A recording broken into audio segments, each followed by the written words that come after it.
अब अगर हम लोग बातचीत करें स्टेबल और अनस्टेबल इक्विलिब्रियम के बारे में, तो इसको मैं एक एग्जांपल से समझाने की कोशिश करता हूं। सपोज आप सुबह के टाइम में सो रहे हो, बिल्कुल मॉर्निंग के समय है, 5-6 बज रहे हैं और आप उस समय गहरी नींद में सो रहे हो।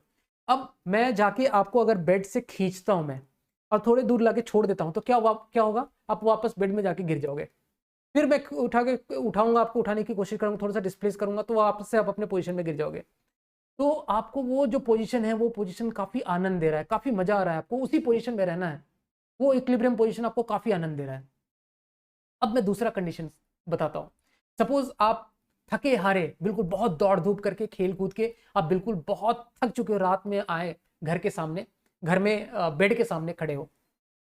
अब मैं क्या करूंगा, अब जब बेड के सामने खड़े हो, हल्का सा मैं आपको पुश करूंगा, तो क्या होगा, आप बेड में इस तरह से गिर जाओगे। तो आप खड़े थे, उस समय भी आप इक्विलिब्रियम में थे, बट मैंने आपको थोड़ा सा धक्का दिया, हल्का सा मैंने आपको धक्का दिया, तो आप बेड में गिर गए और फिर आप वापस से अपने पोजीशन पे नहीं आए। तो this is called unstable equilibrium.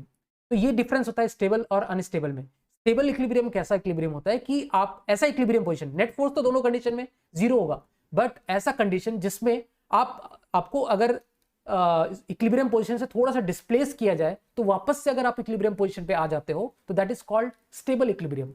और ऐसा इक्विलिब्रियम जिसमें इक्विलिब्रियम पोजीशन से आपको धक्का या फिर थोड़ा सा इस तरह से डिस्प्लेस किया जाता है, तो आप वापस से अपने इक्विलिब्रियम स्टेट में नहीं आके दूसरे स्टेट में चले जाते हो या दूसरे पोजीशन में चले जाते हो, तो that is called unstable equilibrium.